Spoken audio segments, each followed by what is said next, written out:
आज की कहानी का शीर्षक है विराम। बुआ ठीक ही कहा करती थी कि चाहे शरीर हो या मन, उनकी सही तरह से देखभाल ना करो तो जंग लग जाता है, बिल्कुल मशीन की तरह। और वह तो बिना रुके चली जा रही है। अगर तार्किक ढंग से देखा जाए तो उसके शरीर में जंग नहीं लगना चाहिए, क्योंकि जंग तो रुकने पर लगता है। यानी कि इस तर्क के सामने भी उसकी जिंदगी के समीकरण उलट कर रह गए हैं। वह रुक नहीं पा रही है, इसलिए जंग लग रहा है। आखिर विराम तो चाहिए ही। विडंबना तो यह है कि विराम न लेने के बावजूद उसे कहा जाता है कि आखिर तुम करती ही क्या हो, तुम्हारा कंट्रीब्यूशन है ही क्या। सारे दिन घर पर ही तो रहती हो, बाहर निकलो तो पता चलेगा कि कितनी थकावट होती है। यह सुनकर लगता है मानो किसी ने उसके कानों में पिघला हुआ शीशा उड़ेल दिया है।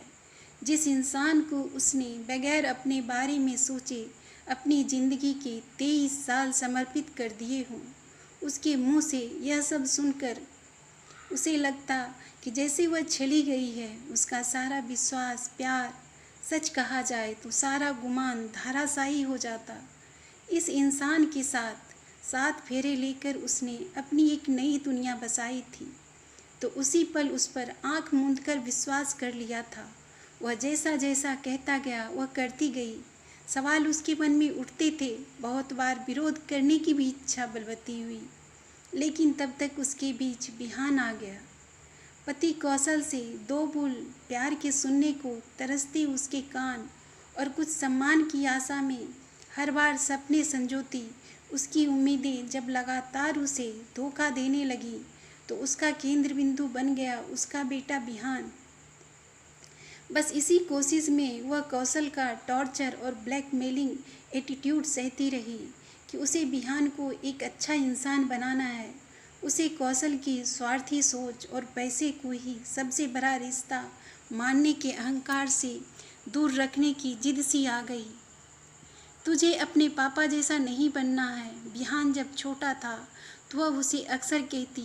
छोटा था तो बिहान उससे चिपका रहता, कौशल से बचता, लेकिन कौशल के मैनिपुलेशन से वह उसे कहाँ बचा पाई थी।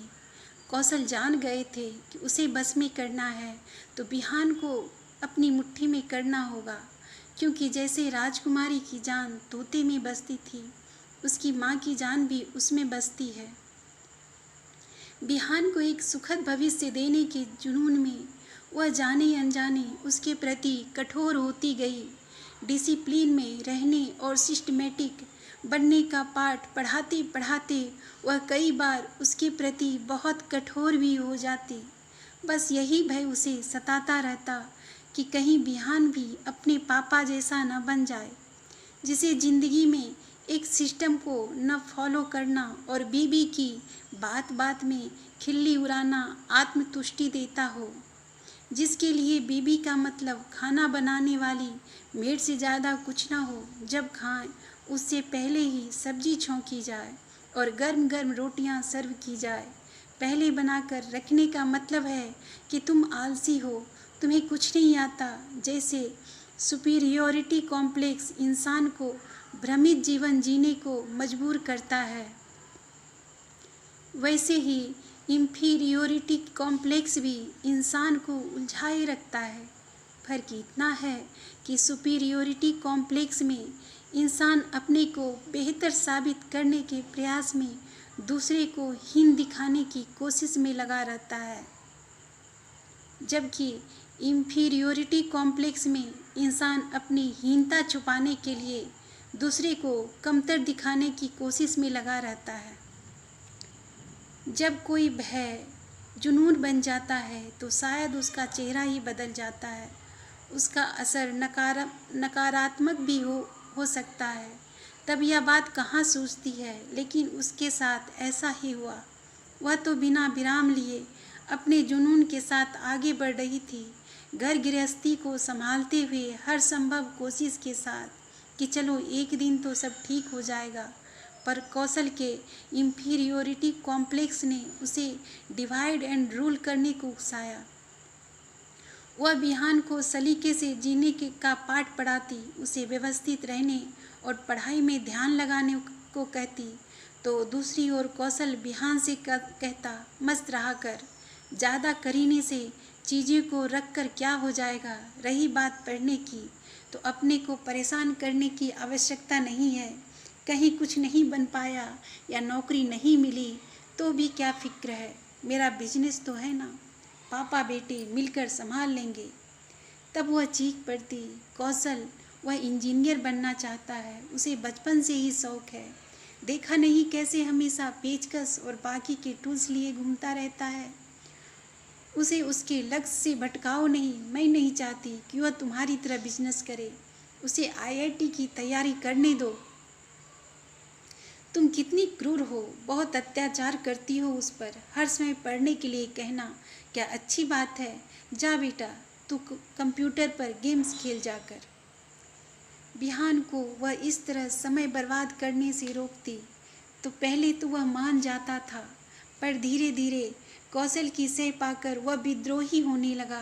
क्या प्रॉब्लम है आपकी, हमेशा मेरे पीछे पड़ी रहती हो। 4 किताबें क्या पढ़ ली, आप खुद को महान समझने लगी हो। आप बहुत बुरी माँ हो, हमेशा डांटती और टोकती रहती हो। पापा कितने अच्छे हैं, कभी कुछ नहीं कहते। अवाक रह गई थी वह। बचपन में बच्चे ऐसा कह देते हैं, पर 10वीं में पढ़ने वाला बेटा ऐसा कहे तो लगता है जैसे वह माँ की ममता को ही ललकार रहा हो। सच में उसकी ज़िंदगी में लगातार बेटे के भविष्य को निखारने और उसे सही मार्गदर्शन देने की चाह में जंग लग गया था। सही कहा है किसी ने कि आपका सबसे बड़ा दुश्मन वही है जो आपकी गलतियों पर पर्दा डाले, लेकिन यहाँ तो इसकी उलट हो रहा है। बिहान तो उसे ही अपना दुश्मन समझने लगा है। कौशल जितनी देर घर में होता, टीवी पर संस्कार या आस्था जैसे चैनल लगाकर बैठता रहता। घंटों वह बाबाओं की प्रवचन सुनता। वह चिढ़ती कि तुम क्यों ये फिजूल के कार्यक्रम देखकर समय बर्बाद करते हो। बिहान ने जब देखा कि मम्मी ऐसा करने से पापा को मना करती है, तो वह पापा की सोच को जस्टिफाई करने के लिए या शायद अपनी माँ को गलत साबित करने के लिए खुद भी वही चैनल देखने लगा। जब वह 12वीं में पहुंचा तो कौशल की सोच उस पर पूरी तरह से हावी हो चुकी थी। यहाँ तक कि वह उससे बात भी नहीं करता था, उसका बनाया खाना तक नहीं खाता। जब कौशल उसे बाहर से खाना खिलाकर लाते, लेकिन डांटा कभी नहीं कि तुम अपनी मम्मी के साथ इतना बुरा व्यवहार क्यों करते हो, या माँ की इज्जत करनी चाहिए। वह कौशल से कुछ कहती तो वह उसे ही गालियाँ देने लगता। बिहान भी जब तब उसे गालियाँ देने लगा तो उसे महसूस हुआ कि सच में निरंतर अपने बेटे के लिए भागती उसकी ज़िंदगी मानो जंग खा गई है। विराम तो लगाना ही होगा, वरना बिहान की ज़िंदगी को कोई राह नहीं मिल पाएगी। उसने बिहान को कुछ भी कहना या टोकना छोड़ दिया। जब वह उसकी बात नहीं मानता तो यही सही, वही दिल पर पत्थर रखकर उससे विमुख हो जाएगी। पापा की राह पर चलना चाहता है तो ठीक है।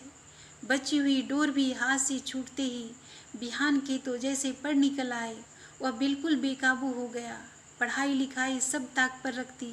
दोस्तों के साथ घूमना, कंप्यूटर और मोबाइल पर गेम खेलना, पूरी पूरी रात टीवी पर फिल्में देखना।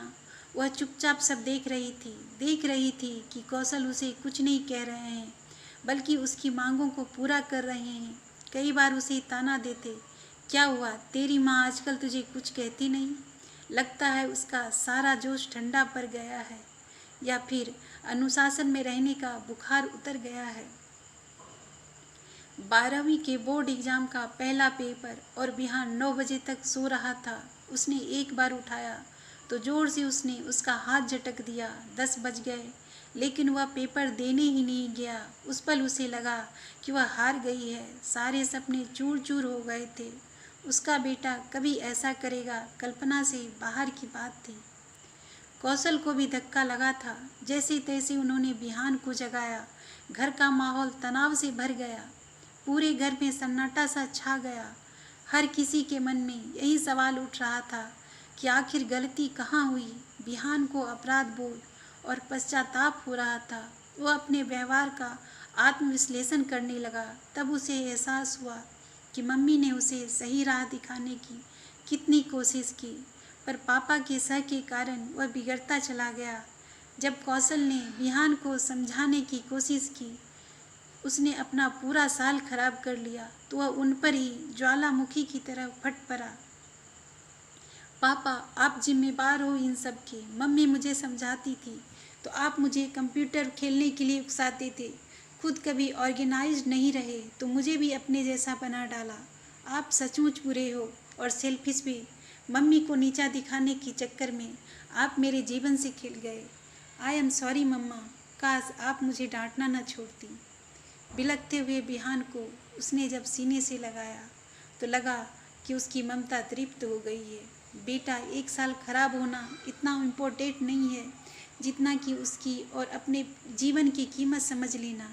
मैं तुम्हारे साथ अगर सख्त व्यवहार करती थी तो इसलिए क्योंकि तुम्हारी भलाई चाहती थी। सिस्टम को न फॉलो करने से हम अपने लक्ष्य पर फोकस नहीं कर पाते हैं। सही कहते हैं लोग कि पतझड़ के बाद ही बसंत आता है, लेकिन वह भी एक बात कहना चाहती है, कभी कभी जिंदगी को जंग लगने से बचाने के लिए विराम भी देना आवश्यक है।